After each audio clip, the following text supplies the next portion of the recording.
nadorcity.com.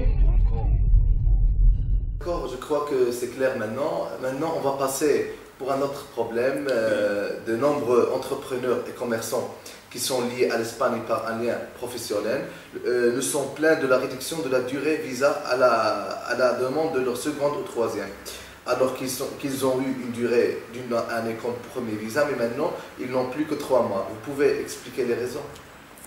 Non, je crois qu'il faut voir chaque cas, parce que chaque cas est différent. Peut-être si jamais, normalement la pratique, si on a eu un visa d'une durée d'un an, les prochains visas, c'est de la même durée. C'est la pratique générale en principe. Ça dépend, il y a des exceptions. Par exemple, figurez-vous qu'il y a eu quelqu'un, un Adorien, qui a eu un visa il y a 4 ans, d'un an de durée.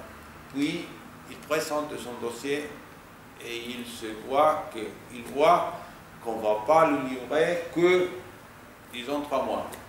Ça dépendra des moyens économiques, ça dépendra s'il a démontré qu'il entretient des rapports, qu'il voyage souvent en Espagne. On lui pose la question, pourquoi est-ce que auparavant vous aviez 3 visas d'un an et du coup vous avez arrêté cette pratique-là?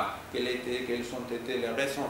Donc il y a une variété de situations et chaque situation. Mais si jamais on nous montre qu'on a besoin d'une durée supérieure à celle du visa déjà livré, on change notre avis sans aucun problème. Ça dépend. Les visas, c'est un moyen.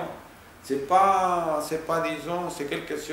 quelque chose qu'on met sur le passeport et on montre aux amis, moi j'ai un visa d'une durée de 2 ans. Non, si vous avez besoin de voyager très souvent en Espagne ou dans l'espace Schengen, nous sommes prêts à vous donner les moyens nécessaires pour que vous accomplissiez cette tâche-là.